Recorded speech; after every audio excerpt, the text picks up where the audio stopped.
think the meanest thing someone's done to me that I can talk about is probably similar to Lena, just people calling me ugly or telling me I don't belong in a place, which has been hard. So first off, the first question was, what is the meanest thing someone's ever done to me? And I would say it would probably be when my teacher tried to make a joke in front of the class, and a lot of other kids laughed, saying that it's hard to take David serious. And you know, at a young age, obviously that would hurt. And looking back on it, I don't understand why she felt the need to say that, but that's just one of the things that come to mind. I think the meanest thing that somebody has done to me was like cheated on me in a relationship.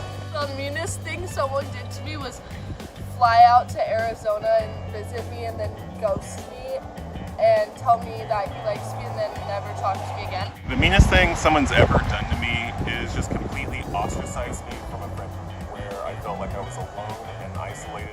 One of the meanest things I've ever been told is probably based off of someone judging me for how I dress compared to how I act. I think, yeah, it sort of puts you down. Alright, so the meanest thing someone's ever done to me is hit me with a whole ass nunchuck. I used to do karate, got hit out with a whole nunchuck, man. I think the meanest thing someone has done to me is just called me ugly. It's probably the main thing when I was younger in high school. The meanest thing is someone told me I would never be like you. The nicest thing is people that lift me up and tell me that I am a good person, that I'm worth close to me. So having friends just be uplifting, share their space, share their friendship, that's the kindest thing.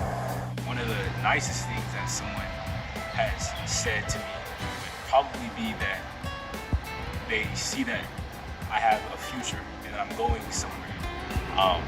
And so I feel like that's definitely very empowering to hear, because I think it's just a very unique compliment, and it just makes me want to be able to work harder and put my mind to whatever it is that I do. That way I can prove them right and also like just actually accomplish it. And then the kindest thing that someone has done to me is either for me when I'm in a really dark place. The kindest thing, I think, is people who've let me stay at their house while I'm figuring things out temporarily. And the nicest thing someone's ever done for me, I'm just gonna go recently, because this summer I'm going to Japan on an all-expense trip from my boss who's sending me out there, paid flights, paid hotel, and that's a blessing. Hey, stay up, family. The nicest thing someone did to me was tell me I look like Megan Fox. The kindest thing someone has done for me happened recently in the past 5 days. I was homeless on the beach, lost my hammock, came here, and this person gave me a month at a hostel. So I'm off the street. So right there, that's just yin yang in my experiences of dealing with people who are cruel and people who are kind. One of the kindest things I've probably been told, it's not that kind, but I really like it when people compliment my music taste for me playing guitar. Kindness is so important because it's where love grows. It's what you do when you truly care for people, and when you walk through life with compassion, empathy for others. So it's good to give it and spread it as much as you can. Kindness is important because I think we hear a lot of negativity these days, and it kind of resonates with you more because it feels like more of an attack. But kindness can also resonate with you as well, and it can help you forget about the negativity and push forward and work hard and all that good stuff. Kindness is super important to me because I don't feel like there's purpose for negativity. I feel like to be kind to people is something that should be a given, and it extends love, and I feel like that makes the world go round. Because you don't want to end up depressed like me by mean people. And spreading kindness is just great because everyone deserves to smile. It's important to be kind because without that, where are we in this world? Even if unkind things happen, Don't focus your energy on that. Focus on the things that are in front of you that can lift you up and lift you higher. Yeah. It's nicer to have feedback from kindness because it puts you in a better mood and it makes you like more motivated. Kindness is important because it's not just about how you make that person feel, but giving kindness also allows other people to have better energy and want to spread that even further. So you don't realize it, but you spreading kindness is just an amplifying effect. Kindness is important because what goes around comes around, and I think you tend to get what you give out to the world. So generosity is reciprocal. Because the world is lacking like love right now, and everyone's needs a little love. I think it's important because every human has a different life and has an experience of life. So you never know what's happening in someone else's life. So you always need to be kind because you don't know what they're going through. If they're happy or sad, and you need to support each other. Kindness is important because it causes a ripple effect with people.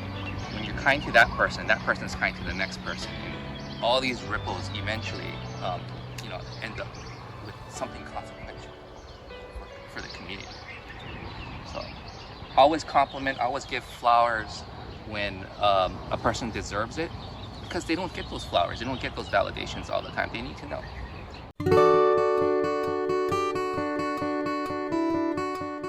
Why is it important to be kind? Why is it important to be caring? Why is it important to be forgiving? Why is it important to be loving? It's because we are all going through something in life, and you never know what somebody is going through. You never know who needs attention, who needs love, who needs to be forgiven, who needs help, etc. You never know what anybody is going through because everyone is human, and that is what I've personally been learning these past couple of days. I've learned how everyone is a real human being with emotions, with challenges, with struggles, with problems, and we all need God at the end of the day. We all need to be forgiven for things that we have done in the past, and we all need to know what it feels like to be loved, because without love, we simply cannot survive. And one episode that reminds me of this point I'm trying to make is the episode Who Bob What Pants from the popular TV show SpongeBob SquarePants. Another title for this episode is Whatever Happened to SpongeBob. This episode is about how SpongeBob runs away from town after being disrespected by his friends countless amounts of times. 3 of his friends call him Idiot Boy one by one, and he has a very rough day. He doesn't understand why people treat him so disrespectfully for no reason at all. He desires to be a loving friend to them, but his friends constantly disrespect him every single day. They don't realize that they've been unfair to him until he runs away from town, and then they go off looking for him, realizing the mistake they made. So SpongeBob runs away from town, and he discovers a new world with creatures who have never heard of bubbles and have forgotten what it feels like to have fun. And in the second half of this episode, it's SpongeBob's mission to teach these men and women how to have fun again. It's important to note that in this episode, SpongeBob suffers from amnesia as well. So that's also something to take into consideration. That SpongeBob basically has a mental issue throughout this TV special, and when his friends finally find him in the foreign city, they're left even more devastated when they find out the status of his condition. But at the end of it all, they are able to kidnap him, for lack of a better term, and return him to his hometown. There, they are able to apologize and try and make up for their mistakes, but it's only until this expensive egg falls on SpongeBob's forehead where he's able to remember, oh yeah, I'm actually a fry cook. I used to live a different life, before I became mayor of some foreign city. Yeah, Did I mention the fact that SpongeBob becomes mayor in this episode? Yeah, the plot is all over the place, but in a charming sort of way. But it's a very charming story of God-given gifts. SpongeBob is able to save a whole city by himself with amnesia just by being himself. Sure, the story ends in a way that is ironic for the point I'm trying to make, but for the sake of this video, let's just say SpongeBob was able to bring joy to hundreds of people. At the end of the episode, he returns back to his fry cook lifestyle, and everything goes back to normal. But one thing I took from this episode that I found interesting, that in my personal opinion, SpongeBob is also in the wrong here. In other words, he's not completely a victim in this episode, and I'll explain why. Think about it like this. Friends are not perfect, right? Every one of us has said or is going to say something rude or mean to somebody, whether it be intentional or not, without realizing how it affects the other person. And sometimes friends can do that. They could say something to you and it might come off the wrong way. They may be irritated in that moment and they may explode without thinking about it. However, we forget, oh yeah, this person I'm friends with this person for a reason. I care about this person. I love this person for a reason.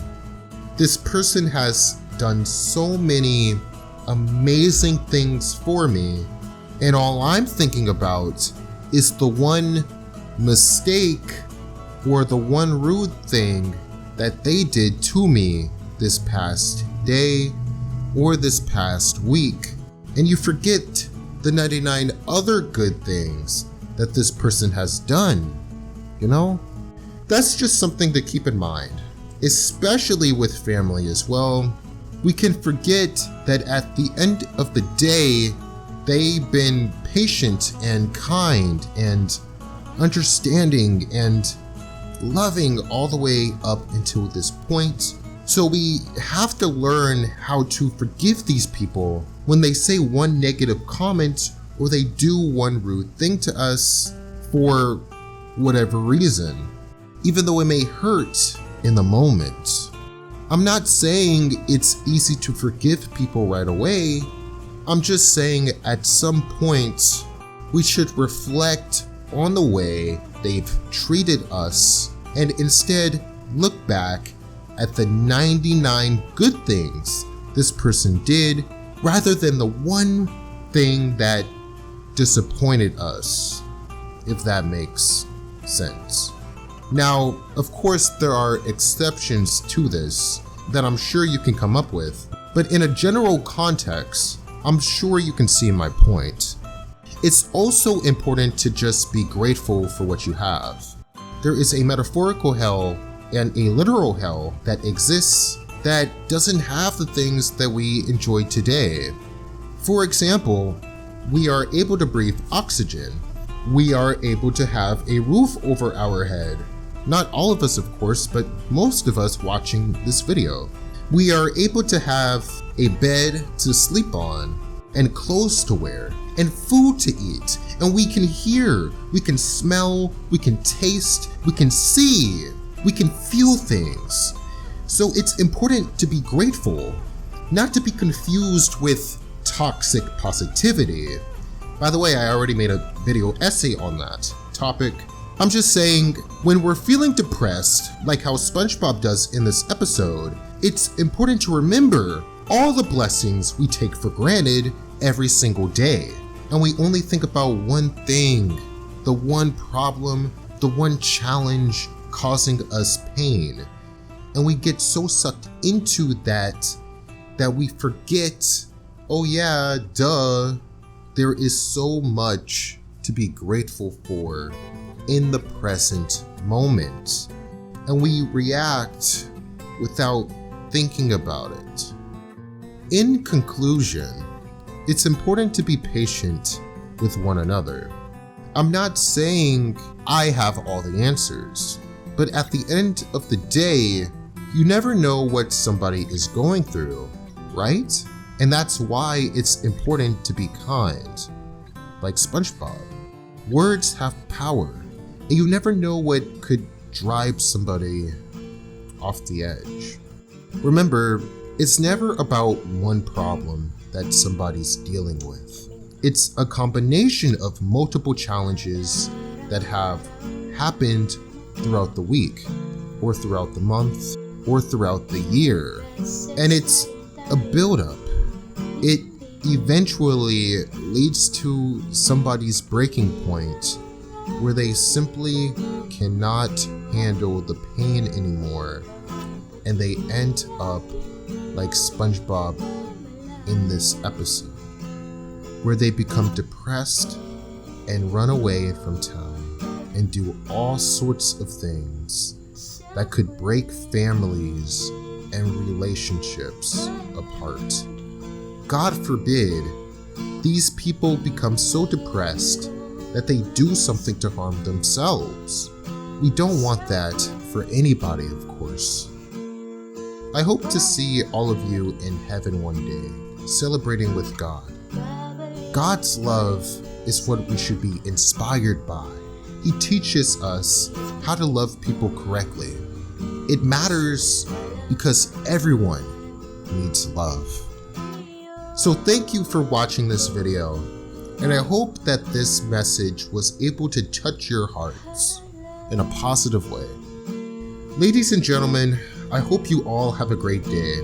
Don't forget to express yourself through the love of God, for the love of God. And thanks for watching.